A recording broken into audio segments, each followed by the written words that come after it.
할렐루야. 오늘도 귀하고 복된 날입니다. 이 밤에 비 오는 금요일 저녁에 주님 앞에 나온 여러분들을 환영하고 축복합니다. 은혜는 어느 때 받느냐면 비 오는 금요 철야 때. 주님도 금요일 비 오는 금요 철야 때 나 오실 것 같아요.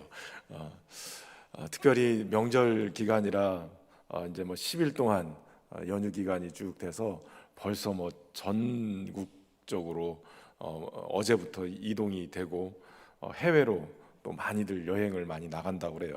요즘은 이게 명절 세는 것보다 명절에 해외 나가는 게 굉장히 많이 그런다고 그래요. 가만히 생각해 보면 이제 우리나라도 살만하다 이런 생각이 들어요. 예전에는 해외 나가는 거 꿈도 못 꾸던 때가 있었는데, 그런데 이제는 명절에 해외 나가는 것 너무 많이 나가서 한국 사람이 나가서 이 돈을 많이 거기다 뿌리고 와가지고 이제는 좀 살만하다 이런 생각이 드는데, 가만히 생각하면 여기까지 인도하신 게 하나님의 은혜이죠. 예전에 청년 때, 이게 전도사 때죠. 전도사 때 일본을 한번 가본 적이 있어요.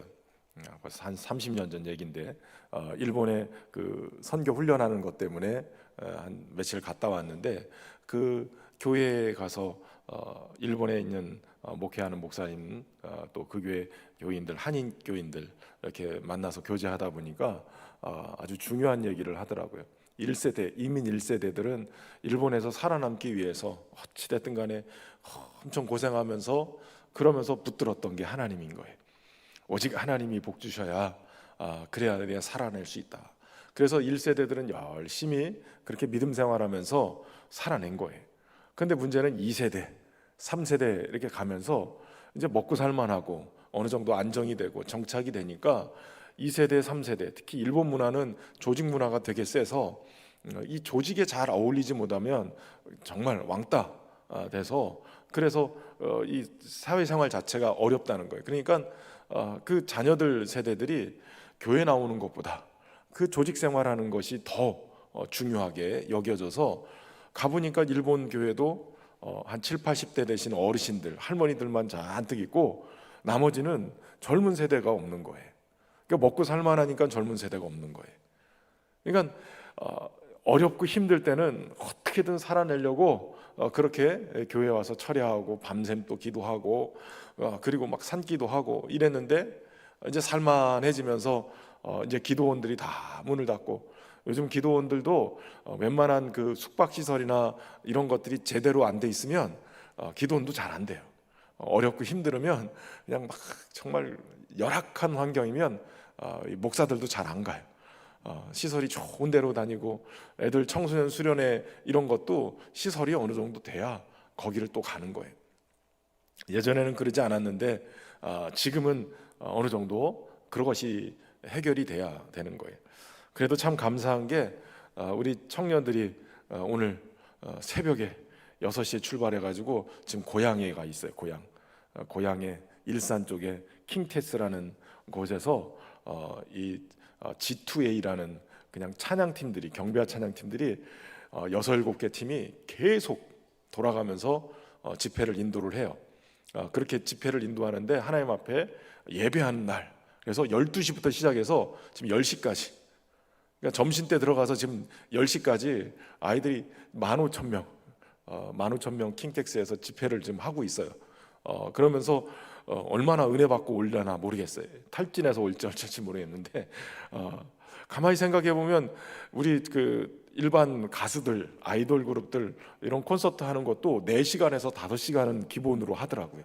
막 그냥 정신없이 막 뛰고 그렇게 하는데도 가만히 보면 청년의 시기에 하나님의 은혜 앞에 가서 그냥 그러니까 지금 10시간을 뛰는 거거든요. 하나님 앞에 예배하고 막 정신없이 그러는데, 그렇게 은혜 안에 푹 담궈오면 완전히 생짜배기도 그냥 절여져서 오지 않을까, 그런 생각이 드는 거예요.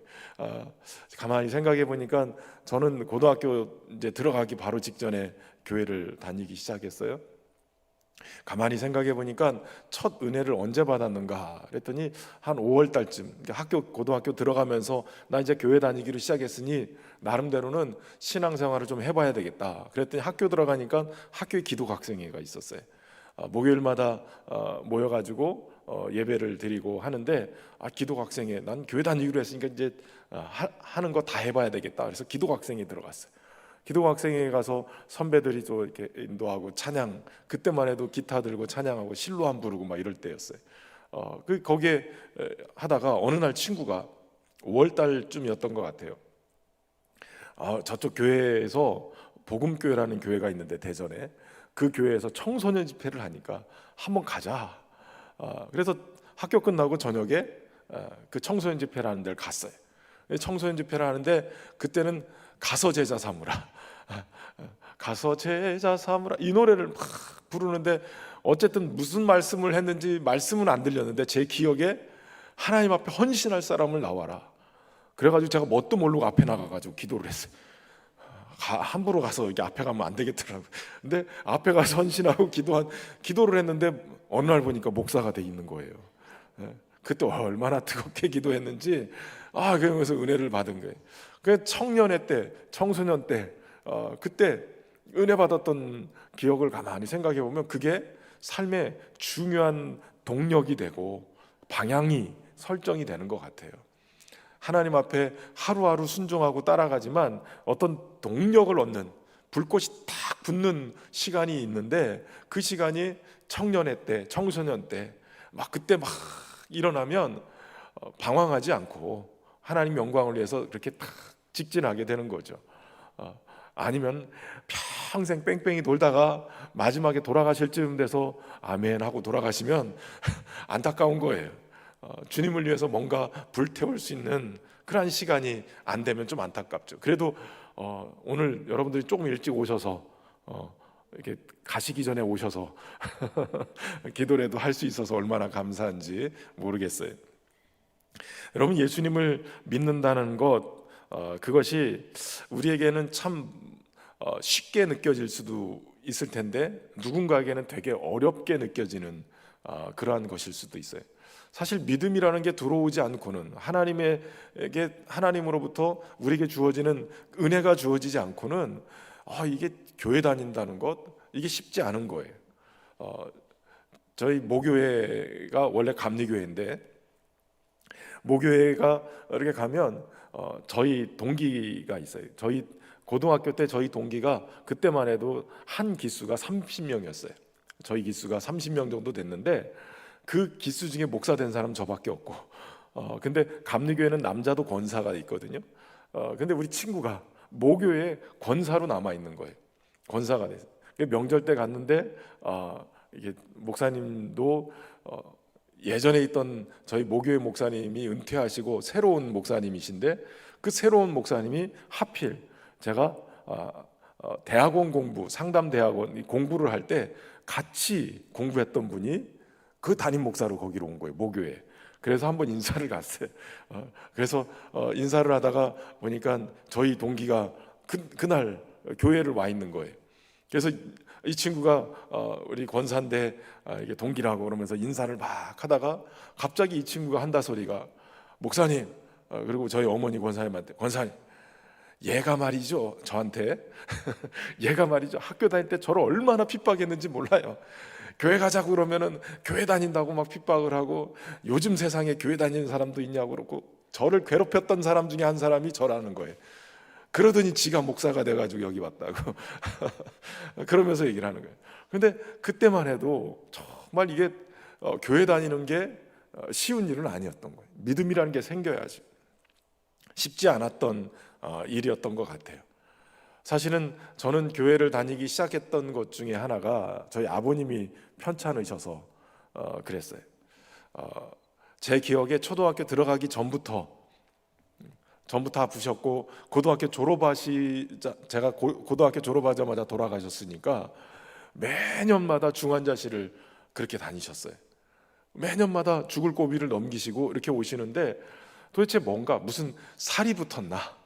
그래가지고선 진짜 무당푸닥거리도 여러 번 하고, 불교 절에 가서 지성도 많이 드려도, 심지어는 제가 여러 번 얘기했으니까 우리 성도들은 아주 질렸을 것 같은데 남녀호랭개교까지 믿고 그래가지고 막 와가지고 남녀호랭개교 하는 사람들이 또 와가지고 신방까지 와서 아버님을 놓고 dwi 둘러가지고 앉아가지고 남녀호랭개교 주문을 얼마나 외치는지 하루 종일 그러면서 그 모습을 보면서 우리 아버지에게 무슨 살이 붙어가지고 맨날 1년에 한 번씩 죽을 고비를 넘기고 맨날 이러는가, 이거를 끊어야 되겠다, 이 저주를 끊어야 되겠다. 그래서 여러 가지 방법을 다 동원했는데 안 됐어요.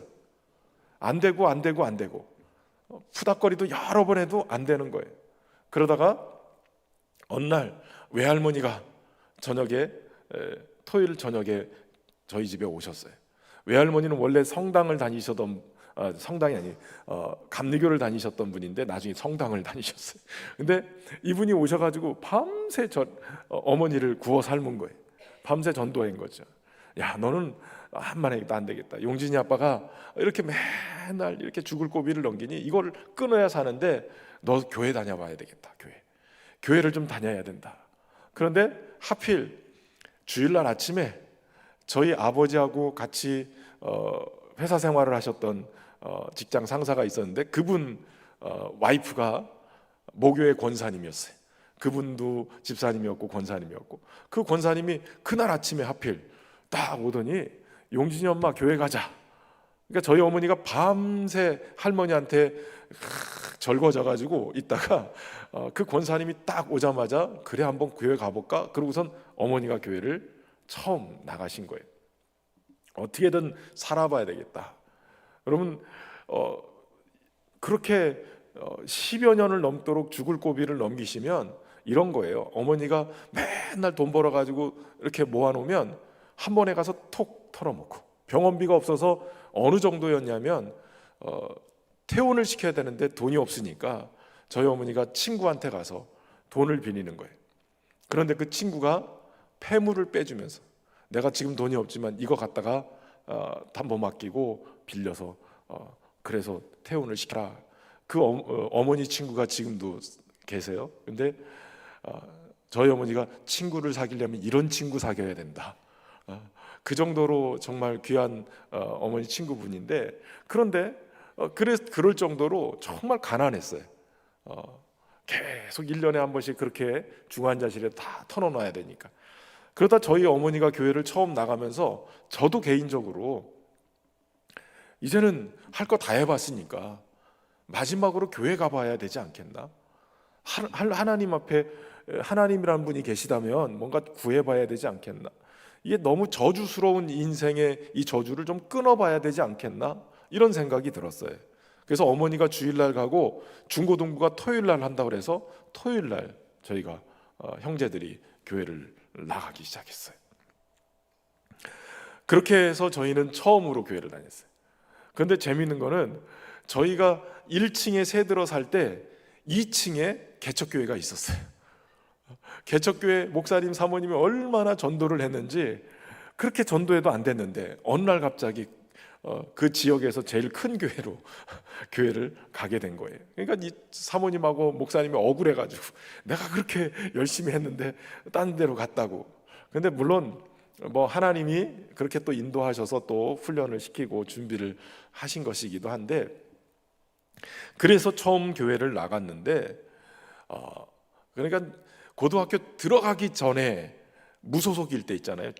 중학교 졸업하고 고등학교 입학 전에 무소속 시절, 그 시절에 교회를 갔으니까 1월 말 2월 요때쯤이었어요. 그런데 몇 개월 되지도 않았는데 7월에 또 중환자실을 가시는 거예요. 아니, 하나님 믿기로 하고 교회를 다니기 시작했으면 그러면 어찌됐든 간에 하나님이 병이 안 나게 해주셔야지. 근데 어떻게 들어가자마자 또 병이 나가지고 중환자실을 가는가? 근데 그때도 중환자실을 가셔서 묘자리를 알아보러 갔어요. 그 당시에는 위쪽에 그 췌장 쪽 위에 이만한 혹이 보인다고, 췌장 암 말기다 뭐 이렇게 진단을 받았어요. 근데 암 때문에 돌아가시는 것보다 췌장에 액이 나오는 구멍을 막고 있기 때문에 지금 황달인데 일주일만 그 아기 몸으로 그냥 흘러가면 흑달이 된다는 거예요. 흑달이 되면 끝난다는 거예요. 그래서 저하고 저희 어머니는 생전 나가지도 않던 새벽 기도를 주일만 나가다가 그때 당시에 아버님 아프시니까 새벽 기도를 나가기 시작했어요. 하나님 한 번만 살려주십시오. 하나님 은혜로 살려주시면 제가 정말 잘 믿겠습니다. 거래를 또 했죠. 그런데 놀라운 거는 일주일 만에 이제 돌아가신다고 했던 분이 일주일이 지났는데 안 돌아가시는 거예요. 도리어 얼굴이 황달이던 얼굴이 흑달 된다고 그랬는데, 시커멓게 변한다고 그랬는데 얼굴이 점점 뽀얀해지시는 거예요. 한 10일 지났는데 안 돌아가세요. 이상하다. 그래서 의사가 다시 찍어보니까 이 구멍을 막고 있던 암덩어리라고 했던 그게 굴러가서 구멍을 열어놨고, 그게 암덩어리가 아니라 나중에는 이렇게 어떻게 찍어보니까 12장 이쪽이 이렇게 말로는 기형이 돼서 이게 두 개처럼 보였다, 뭐 이렇게 진단이 나왔어요. 어찌됐든 간에 아버님이 살아나셨어요. 그래서 그 고등학교 1학년 위기를 이렇게 넘어갔어요. 그러면서 하나님의 은혜를 경험하면서 제 안에 기도가 하나 있었어요. 하나님, 성경을 보니까 성경에 첫 새끼는 하나님 것이고 첫 열매도 하나님 것이고 하나님께 드리는 것이 구약의 규례인데, 제가 장남입니다. 제가 하나님 앞에 헌신을 할 테니 우리 어머니랑 동생들은 하나님이 책임져 주십시오. 이런 기도를 했어요. 그렇게 기도를 하다 보니까 어느 순간인가 목사가 돼 있더라니까요. 여러분, 그 제 안에 하나님의 그 은혜를 경험하면서 하나님이 살아계시다라는 것이 어느 순간 믿어지기 시작하고, 그러면서 주님의 종으로 부름받은 거에 대한 부름에 대한 것은 한 5년 정도 졸업하고 나서 아버지 돌아가시고, 그러고서 이제 가장 역할을 해야 되는데 군대도 갔다 와야 되고 막 여러 가지 갈등을 하다가 5년 뒤에 하나님 앞에 헌신하고 신학을 하기 시작했어요. 하나님 보여주십시오. 말씀해 주십시오. 그러면 제가 주의 길을 걷겠습니다. 근데 사실은 말 그대로 장남인데 돈 벌어야죠. 동생들도 가르쳐야 되고, 바로 밑에 동생은 1살 차이지만 막내 동생은 6살 차이거든요. 그러니까 제가 고등학교 졸업할 때 걔는 중학교 1학년 들어가는 상태였어요. 그때 아버지 돌아가셨으니까 동생을 어떻게든 먹여 살려야 되고 어머니. 그런데 이게 신학에 대한 부름이 있으니까 쉽게 결정하지는 못했어요. 그래서 쉽게 결정하지 못해서 방황하다가 알바도 하다가 그러다가 군대에 갔다가 들어와서, 그리고 나서도 고민을 하고, 그러다 마지막에 몰렸을 때 하나님 앞에 마지막으로 기도하러 들어갔는데 찬양사역자 연합 캠프라는 것을 했어요. 그 찬양사역자 연합 캠프에 가서 집회를 하는데 첫날부터 은혜가 넘쳤어요. 그러면서 하나님이 말씀하시겠구나. 그러면서 주여 말씀하옵소서. 그러고서 성경을 이렇게 피는 거. 여러분, 이런 거 함부로 하면 안 돼요. 예전에 그런 거 있잖아요. 주여 말씀하옵소서 이렇게 탁 피니까 그러니까 그저 유다가 목매어 죽었더라 뭐 이런 거. 그래서 아닌 것 같다. 그래서 다시 이렇게 탁 폈더니 즉시 행하라 뭐 이런 게 나와가지고, 그런 거 나오면 안 돼요. 그런데 저는 그때 하나님 어떻게 해야 될까요? 어떻게 가야 될까요? 근데 첫날부터 하나님 은혜를 주셨는데, 마치 제가 뭐 이렇게 환상을 이렇게 보는 사람은 아니지만 그날따라 기도하다가 은혜 받다가 눈물로 기도하다가 탁 하나님이 보여주시는 제 모습이 있었는데, 그 제 모습이 누더기를 걸친, 완전히 거지도 그런 상거지가 없어요. 완전히 온몸이 상처투성이고 찢기고 상해가지고 있는 그 모습인 거예요. 그러니까 매년 동안 제가 하나님 앞에서 이걸 결정하지 못하고 계속 고민하고 마음의 상처로 했던 그 모습이 그냥 그대로 누더기 입고 상처 입은 그 모습 그대로 그냥 보이는 거예요. 하나님이 그 부분을 만져주시고 치유하시고 회복하시고, 그러면서 첫날 집회 때 은혜를 회복했어요. 그리고 나서 이 성경책을 딱 펼친 거거든요. 그 다음날 아침에 탁 펼쳤는데 나를 따라오너라 내가 너를 사람 낚는 어부가 되게 하리라. 베드로에게 주셨던 이 말씀을 저한테 딱 보게 하신 거예요.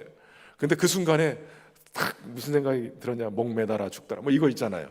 이게 딱 들어오는 거예요. 그래서 제가 다시 닫았어요. 에이, 하나님과 아닌 것 같아요 이러고 거절을 했더니, 놀라운 거는요, 성령께서, 여러분 성령은 인격의 하나님이세요. 그래서 하나님의 감동이 막 있을 때, 성령의 이 감동이 있을 때 순종하지 않으면 순간 우리가 믿음을 거절해 버리고 불순종하면 성령이 마음이 상처를 입으세요. 상하시면 그러면 내 안에 주셨던 이 은혜가 순식간에 싹 사라져 버리는 거예요. 그래가지고선 어제 저녁에 펄쩍펄쩍 뛰고 은혜 받았던 사람이 갑자기 성경책을 아예 아니에요 그러고서 딱 덮는 순간에 완전히 냉랭해져 버리는 거예요. 이게 뭐지? 순식간에 냉랭해지더니 저녁 때까지 냉랭해지는 거예요. 아무리 말씀 들어도 찬양해도 기도해도, 어제는 막 그렇게 은혜가 넘치고 울며 불며 난리가 났었는데 오늘은 순식간에 싸늘해지는 거예요. 그래서 하나님 이게 뭡니까? 그러다가 깨닫게 되니, 내가 지금 주님 말씀에 불순종했구나. 그러고선 그 말씀에 불순종한 것을 회개하고, 그러고선 제가 하겠습니다라고 하는 순간에 회복이 된 거예요. 이게 주님의 부르심이었구나. 그리고 나서 순종하고 신학을 하기 시작했거든요. 그러는 과정 속에 앞에도 말씀드렸지만, 주님, 제가 첫 새끼로 하나님 앞에 드립니다. 첫 장자를 하나님 앞에 드리니 동생들 어머니 책임져 주십시오. 제가 뭘 직장 생활하든 해서 어떻게든 살려야 되는데 책임져 주십시오. 그렇게 기도하고 여기까지 왔는데, 두 가지. 하나는 하나님이 저를 굶기시지는 않으셨어요.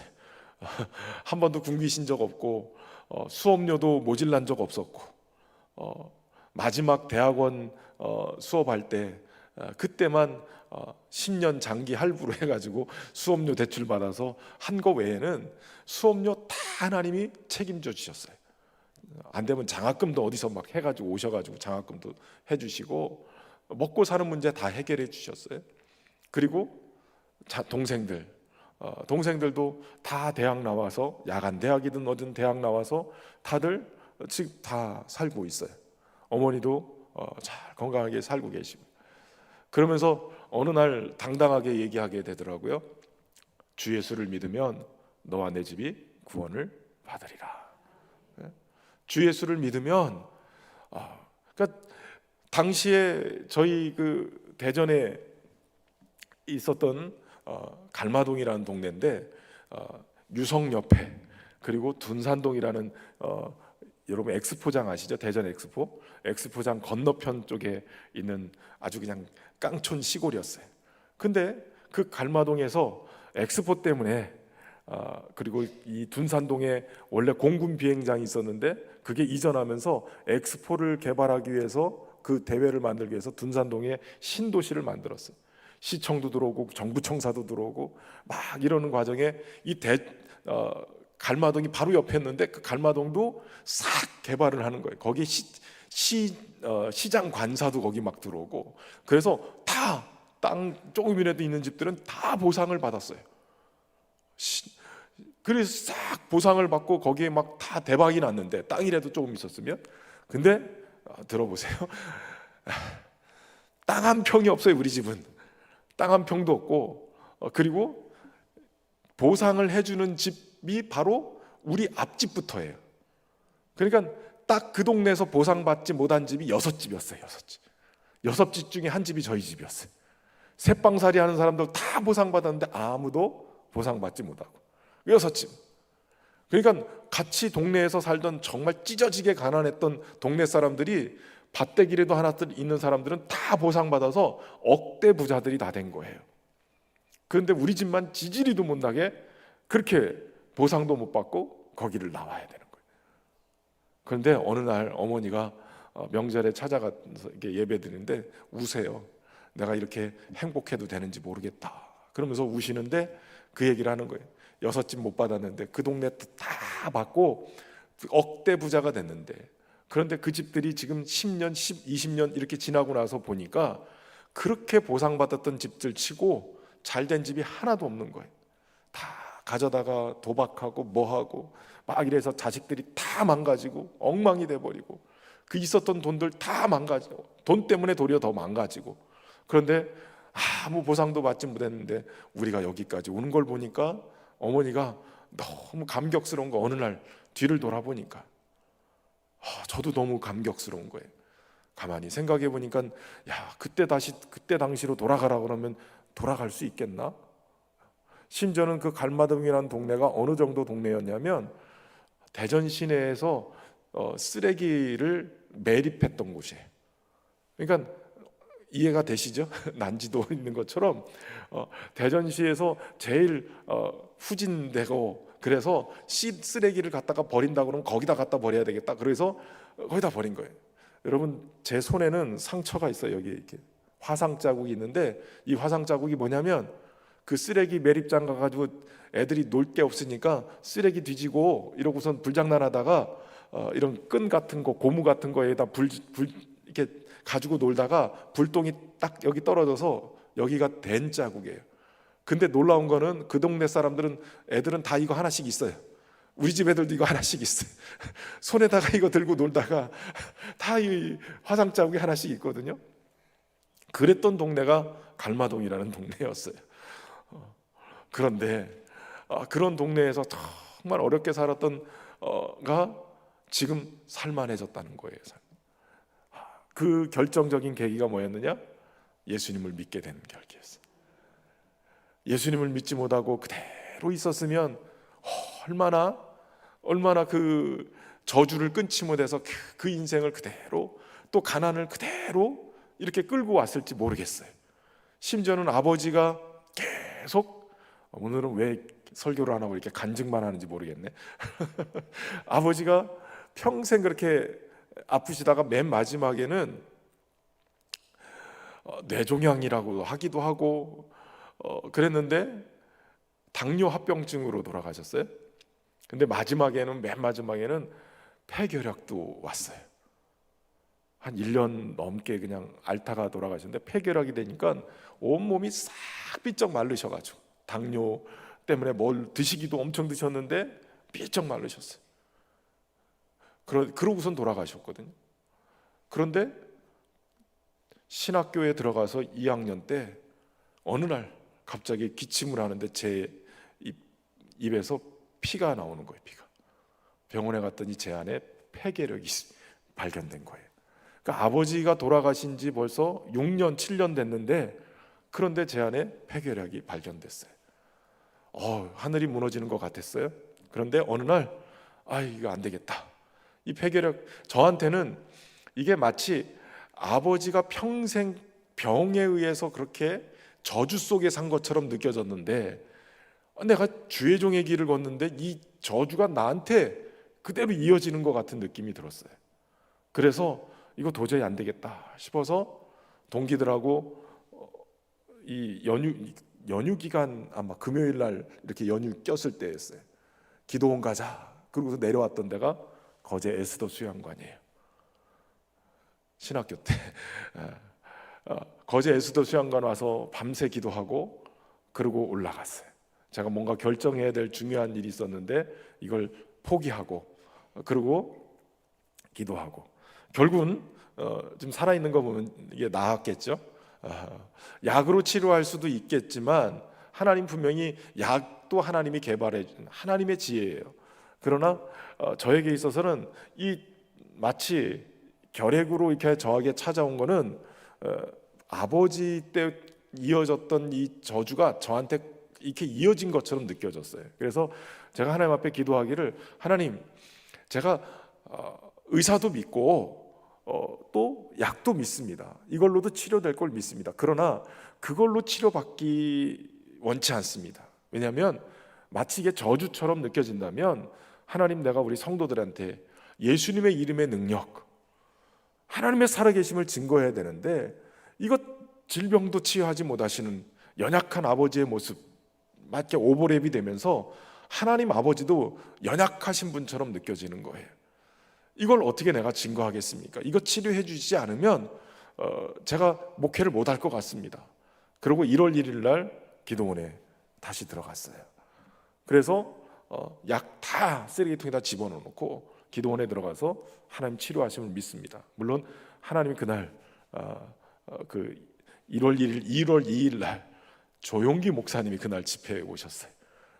그 성민기도원이라고 천안에 있는 성민기도원을 이렇게 딱 오픈하는 날이었는데 그날 개원 예배를 조용기 목사님이 오셨어요. 그래서 그날 집회하는데 기도하는데 정말 하나님이 치료하신 은혜를 깨닫게 하시는 거예요. 하여튼 2차 저차에서 치료가 됐어요. 하나님이 살아계시는구나, 하나님이 치료하시는구나, 하나님 역사하시는구나. 아버지 때부터 쭉 이어왔던 그 저주의 사슬이 그날 끊어진 것처럼 느껴졌어요. 여러분, 예수님을 믿어야 될 이유가 있다면 사망과 어둠의 권세, 귀신의 권세가 붙들고 있는 이 저주를 예수님만이 끊을 수 있는 거예요. 사망의 권세, 어둠의 권세, 이곳으로 예수님을 끌어안고 이 십자가의 죽음, 무덤으로 끌고 갔지만 예수님은 하나님의 온전한 뜻을 이루셔서 하나님이 주신 이 생명을 가지고 다시 무덤에서 부활하셨잖아요. 마귀의 권세를 깨트려 버리시고 어둠의 권세, 사망의 권세, 인간의 저주의 문제를 다 깨트려 버리시고 주님이 부활하셨거든요. 그러니까 예수님의 이름에 권세가 있는 거예요. 빌립보 감옥의 이 간수가 어떻게 해야 되겠습니까?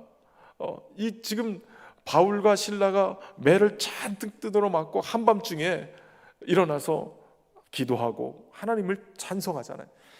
그 하나님을 찬송하는 것 때문에 그 영혼의 파도가 잠잠해지고 또 그 찬송 때문에 하나님의 임재를 경험하는데 그 찬송 때문에 모든 묶임에서 풀어지는 역사가 일어났단 말이에요. 간수뿐만 아니라 그곳에 있던 죄인들이 그들의 찬송을 들었어요. 그리고 나서 여러분, 놀라운 거는 지진이 나고 착고가 풀어지고 문이 다 열리고 그러는 과정들 속에서 주시는 은혜, 적어도 찬송하면 묶인 것들이 풀어지는구나. 깊은 수렁 속에서도, 인생의 가장 어둠 속에서도 주님을 신뢰하고 찬송하면 우리의 인생의 문제가 풀어지는구나, 이걸 깨닫게 된다는 거예요. 여러분, 지금 오늘 여러분의 삶에, 가정에 어떤 어둠과 저주의 사슬이 묶여 있다면 믿음으로 찬송하고 기도하고 부르짖으세요. 풀어지는 역사가 일어나는 거예요. 지금 당장은 막 눈에 안 보이는 것처럼 느껴져도 그래도 그 어둠의 터널을 넘어올 수 있도록 주님이 힘 주시고 은혜로 같이 하시는 거예요. 밤에 시작됐던 빌립보 감옥, 분명히 범죄자들이 우글거리는 그러한 지옥 같았는데 새벽에는 구원받은 사람들이 모이는, 묶인 것들이 풀어져서 자유해지는 역사로 그들이 하나님을 높여드리는 은혜를 경험하게 되는 거예요. 여러분, 찬송하면 우리의 믿음의 찬송은 새 찬송이 돼요. 환경과 상황을 뛰어넘는 믿음으로 올려드리는 찬송은 새로운 노래가 돼서 다윗이 고백한 것처럼 새 노래로 여호와께 노래하면 그것이 증거가 되는 거예요. 증거가. 믿지 않는 사람들이 그 찬송을 듣고 살아계신 하나님을 보게 되는 거예요. 이 찬송은 단순히 노래만 부르는 게 아니라 우리의 믿음으로 올려드리는 찬송, 예수 그리스도의 이름에 권세가 있고 능력이 있음을 선포하면서 믿음으로 고백하면 그 내 삶을 하나님이 연주하시는 찬송으로 그렇게 믿음으로 고백하면 주님이 우리의 찬송을 들으시고 임재하시면 끝나는 거예요. 하나님 앞에 제가 이제 경배와 찬양 사역을, 이런 찬양 사역을 91년도부터 했어요. 90년도부터 청년 때 찬양 팀들을 사역을 하면서 86년도 7년도에 두란노 경배와 찬양에서 전하세 예수라는 그러한 앨범이 막 나오기 시작했어요.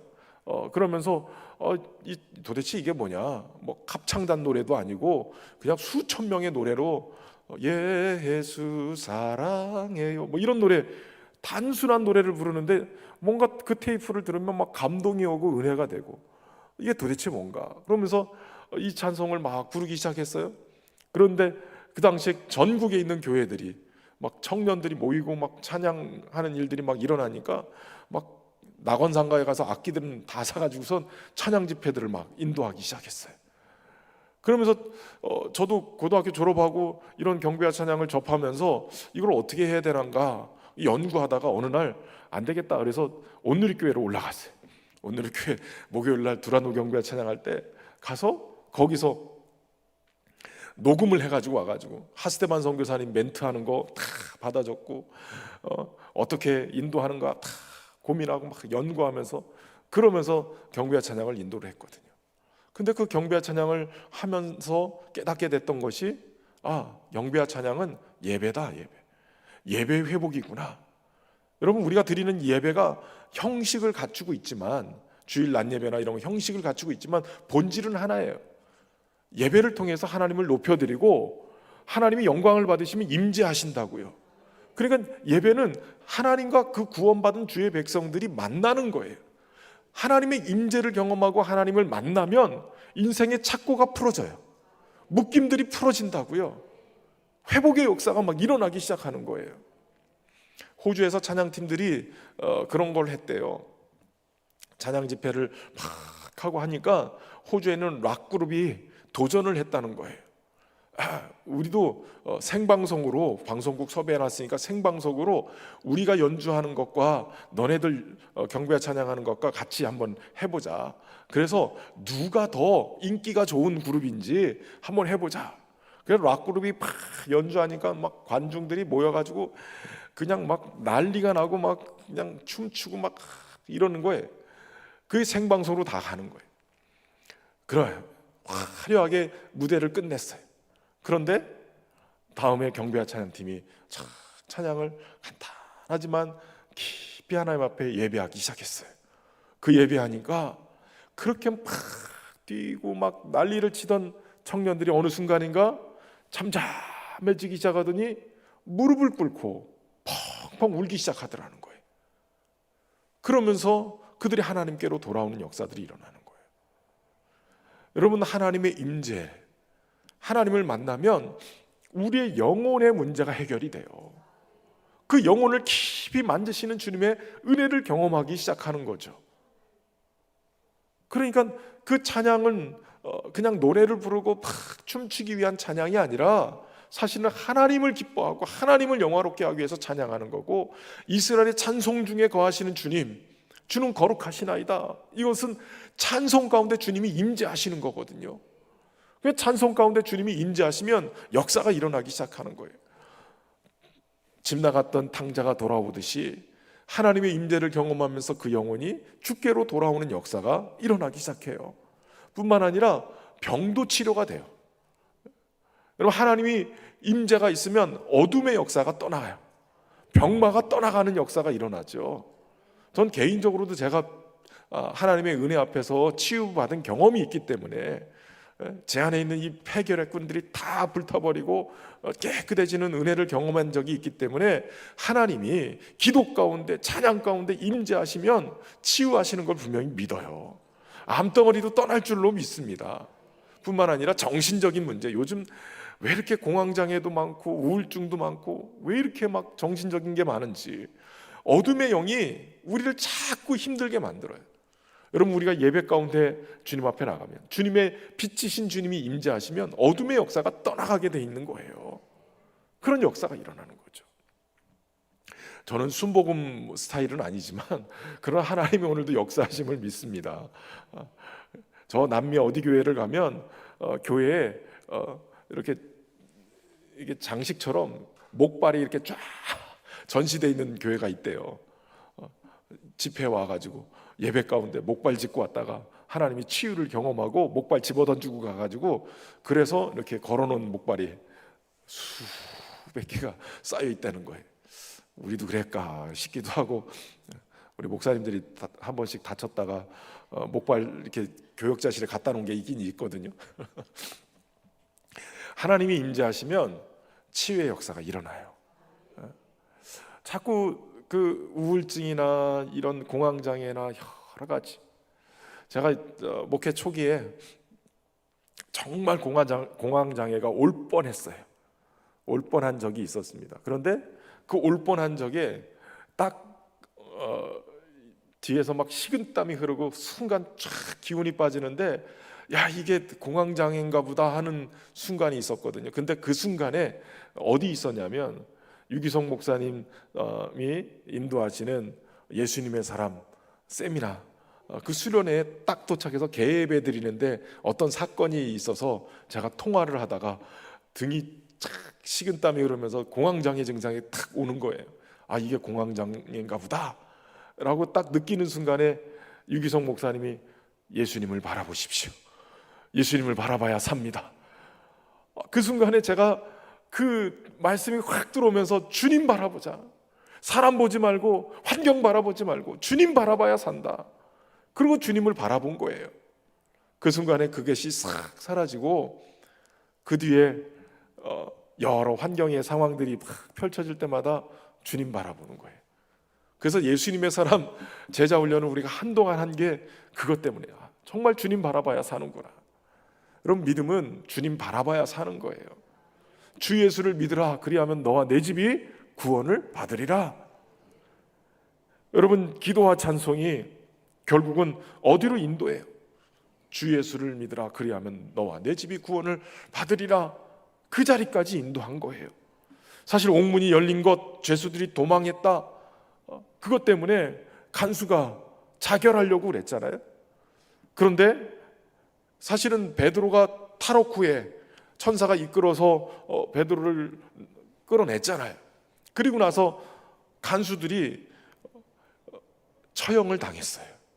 그러니까 베드로는 빠져나갔는데 간수들을 이 죄수를 지키지 못한 것에 대한 책임을 지고 처형을 당해요. 그러니까 그 당시에 지금 바울과 실라가 문이 열렸다고 빠져나와 버리면 지금 간수는 처형당하는 상황이에요. 그러니까 스스로 자결하려고 칼을 들었다가 그러다가 바울과 시라가 멈춰라 하고 얘기를 하잖아요. 우리가 어떻게 해야 구원을 받을 수 있겠습니까? 라고 물었을 때 바울은 당대하게 얘기하는 거예요. 주 예수를 믿으라, 그리하면 너와 내 집이 구원을 받으리라. 주 예수를 믿으면 된다는 거예요. 어떤 행위나 이런 것들이 아니라 믿으면 된다는 거예요. 믿는다는 것이 무엇이에요? 예수님을 나의 구주로 모셔드리는 걸 얘기하는 거예요. 여러분, 그냥 믿는다는 게 막연하게 느껴지는 것 같은데, 그러나 여러분, 믿는 것 속에는 예수님이 하신 일들을 믿는 거예요. 그리고 예수님을 보내신 하나님의 뜻을 믿는 거예요. 여러분, 예수님이 하신 일이 뭐예요? 우리의 죄를 다 담당하시고 십자가에서 대신 죽으신 거예요. 그리고 예수님이 하신 일이 뭐예요? 죽으셨을 뿐만 아니라 무덤에서 부활하시면서 사망 권세를 깨트려 버리셨어요. 마귀의 일을 멸하셨어요. 그러니까 예수님이 하신 일을 여러분 정말 믿으십니까? 사망 권세를 깨트리고 우리의 죄를 사해 주시고 마귀의 일을 깨트려 버린 거예요. 이 사실을 믿어야 돼요. 그리고 그 예수님이 하신 그 일 때문에 주님이 나의 구원주, 구세주가 되셨음을 믿는 거예요. 주인이라는 것은 내 삶에 내가 주인이 아니라 주님이 주인이어서 나를 다스린다는 거예요. 주님이 말씀하시면 내가 순종하고 따라간다는 거예요. 그리고 예수님을 우리가 그리스도라고 믿잖아요. 그리스도는 칼빈에 의하면 그리스도의 삼중직, 왕, 제사장, 선지자. 왕, 제사장, 선지자는 바로 그리스도, 다시 기름 부음 받은 자들이란 뜻이에요. 그것이 바로 옛 구약에는 기름 부음 받은 세 부류가 왕이나 선지자나 이 제사장이 기름을 부음을 받아서 세워진 자들이에요. 그럼 예수님이 그리스도라는 고백은 예수님이 왕이시라는 고백이에요. 주님이 우리를 통치하시고 다스리시는 만왕의 왕이심을 인정해야 되는 거예요. 뿐만 아니라 주님은 선지자로서 하나님의 말씀을 온전히 우리에게 증거하실 뿐만 아니라 친히 그분이 말씀을 이루신 분이세요. 말씀이 요구하고 있는 그 모든 하나님의 뜻을 완벽하게 이루셔서 하나님의 의가 되셨어요. 그렇기 때문에 우리가 우리의 의로 구원받는 게 아니라 예수님이 이루어놓으신 의로 구원받는 거예요. 그분의 의를 우리가 뒤집어 쓰므로 우리가 아들을 받으신 하나님이 그 아들의 아들의 의를 덧입은 우리를 하나님이 받아주시는 거예요. 뿐만 아니라 제사장이에요. 제사장의 사역, 하나님과 우리 사이에 막혔던 것을 허물어내시고, 그리고 우리를 하나님 앞으로 인도해 가셔서, 그래서 하나님과의 만남을 이루게 하시는 분이 바로 예수 그리스도이신 거예요. 그리스도. 그러니까 주님이심도 믿고 그리스도이심도 믿고 예수님이 하신 일도 믿고 하나님이 예수님을 보내셔서 이 일을 하셨음을 믿는 거예요. 가장 결정적인 것은 여러분, 하나님의 사랑을 믿어야 돼요. 우리가 죄인 됐을 때, 원수 되었을 때 아들을 보내셔서 우리에 대한 하나님의 사랑을 확증하신 거예요. 여러분, 하나님이 우리를 사랑하심을 여러분 믿으십니까? 그 사실이 절대 흔들려서는 안 돼요. 우리를 사랑하신 것이 바로 예수 그리스도를 십자가에 내어주신 사건이에요. 확증하신 거예요. 확증. 완전히 보장해 놓으신 거예요. 그렇기 때문에 주 예수를 믿는다 속에는 바로 하나님이 하신 일, 예수님이 하신 일, 그리고 또 하나 중요한 것은 성령이 하신 일, 하실 일, 이걸 믿는 거예요. 우리 홀로 두지 아니하고 우리 안에 성령님이 오셔서 우리를 인도해 가시는 거예요. 우리를 이끌어 가시는 거예요. 이걸 성도의 견인이라고 해요. 견인. 우리를 의롭다라고 칭해 주시고 우리를 이끌어서 견인해 가시는 거예요. 여러분, 차 고장난 적 있으신 적이 있으세요? 도로에 세워준 적이 있으세요? 저는 어느 날 차를 타고 가는데 앞에서 흰 연기가 막 나오는 거예요.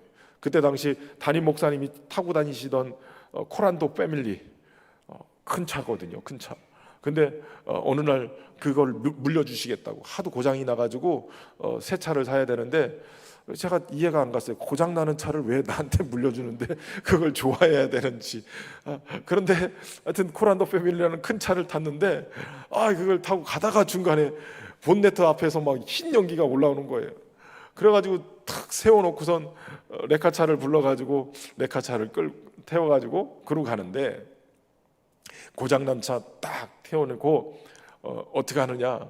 여러분, 아무리 고장난 차도 핸들 붙들고 있을 수 있어요. 그러나 고장난 차가 지가 핸들 돌린다고 차가 가는 게 아니라 레카차가 탁 끌고 가는 대로 가는 거예요. 성도의 견인이라는 것은 성령께서 우리를 딱 잡고 가시는 거예요. 끌고 가는 거예요. 결국 우리를 견인해서 어디로 인도하시냐면 하나님의 영화로운 자리, 영원한 하나님의 은혜의 자리, 그곳으로 우리를 변화시켜서 이끌어 가시는 거거든요. 그러니까 성령이 하실 것을 믿어야 돼요. 그러니까 주 예수 안에 모든 게 다 담겨져 있는 거예요. 여러분, 이 사실을 믿으시길 바랍니다. 제가 오늘 희한하게 간증을 하루 종일 했는데, 저의 가정과 가문 속에, 저의 인생 속에 하나님이 주 예수를 믿으면 너와 내 집이 구원을 받으리라 한 이 말씀을 성취시켜 주셨어요. 이끌어 주신 거예요. 하나님이 우리의 가정을 가만히 보면 어떻게 살았나 할 정도로 정말 가난에서도 이끌어 주셨고, 그 저주스러운 병에서도 이끌어 주셔서 살려 주셨고, 정말 하나님 은혜 안에서 여기까지 이끌어 주신 거예요. 오늘 간수가 주 예수를 믿으라 그리하면 너와 내 집이 구원을 받으리라는 이 말씀을 듣고 은혜를 받았어요. 가족과 함께 말씀을 듣고, 그리고 그 말씀대로 은혜를 받은 대로 세례를 받았어요. 여러분, 세례라는 것은 말 그대로 물에 푹 담갔다가 꺼내기 때문에 옛사람은 죽고 그리스도 안에서 새 생명으로 태어나는 것을 얘기하는 거예요. 이 죄는 물에 다 씻고 주님이 주시는 새 생명으로 일어서는 것을 얘기하는 거예요. 그러니까 이 바울에게 세례를 받았다는 얘기는 내가 주님과 함께 죽고 주님과 함께 다시 사시는, 예수님과 함께 죽고 예수님과 함께 사는 그런 예수님의 사람으로 다시 일어나는 것을 얘기하는 거예요. 그리고 놀라운 것은 그렇게 하고 나서 그들은 기뻐했다는 거예요. 하나님을 믿음으로 크게 기뻐했다는 거예요. 구원의 감격이 그 가정에 그 밤에 잔치가 된 거예요. 여러분, 생각해 보세요. 한밤중이었어요. 기적이 일어난 것 한밤중이었어요. 묶인 것들이 풀어지는 게 한밤중이었어요. 한밤중에 집에 와서 가족들을 소집했어요. 거기에서 말씀을 듣고 은혜를 받고 세례까지 받고, 한밤중에 일어난 일이었어요. 인생의 가장 어둠이라고 생각했던 그 자리가 도리어 가장 은혜 받는 자리로 바뀐 거예요. 여러분, 오늘 여러분의 인생의 가장 어둠이라고 생각했던 그 자리가 도리어 주님을 경험하고 주님의 은혜를 깊이 경험할 수 있는 은혜의 자리가 될 줄로 믿습니다. 변하는 거예요. 주님이 함께 하시면, 주님과 함께 하면 그 자리가 한밤중이 아니라 대낮처럼 놀라운 은혜를 경험하게 되는 자리가 될 줄로 믿습니다. 새로운 회심자 가정과 교제를 나누고 어느덧 날이 샜어요. 날이 금방 새죠. 행정관들이 찾아왔어요. 그래서 바울과 실라 이제 가도 된다라고 석방을 통보했어요. 그런데 바울과 실라가 얘기하죠. 로마 사람인 우리를 정죄하지도 않고 이렇게 억울하게 매를 때리고 이렇게 했느냐? 그들이 와서 정중하게 부탁을 해야 나간다. 사실은 이 석방 처분을 순순히 받아들이지 않고 로마 시민이라는 이것을 가지고 드러낸 거예요. 사실 그들이 불법을 행했음을 그대로 인정하게끔 만든 거죠. 그들이 와서 바울을 공식적으로 사과하고 로마 시민으로 대우할 때 나가겠다 이렇게 했어요. 결국은 직접 와서 석방을 집행하고 성을 떠나달라고 요청했는데, 여러분 보세요. 그렇게 석방되고 요청했을 때 그들이 바로 떠나지 않고 오늘 본문에 보니까 두 사람이 나와서 옥에서 나와 루디아의 집에 들어가서 형제들을 만나보고 위로하고 가니라. 여러분, 바로 떠나지 않고요, 그들이 어디로 갔냐면 루디아의 집으로 갔어요. 가니까 그 안에 형제들이 있었단 말이에요. 아마도 바울과 실라가 잡혀 맞고 옥에 갇혀 있는 동안에 루디아의 집에서 형제들이 모여서 밤샘 철야기도 했던 것 같아요. 그렇게 함께 모여서 기도하고 있었을 때 바울은 바로 떠나지 아니하고 그곳에 가서 그곳에서 그들을 위로했다, 권면하고 용기를 주고 그러고 떠났다는 거예요.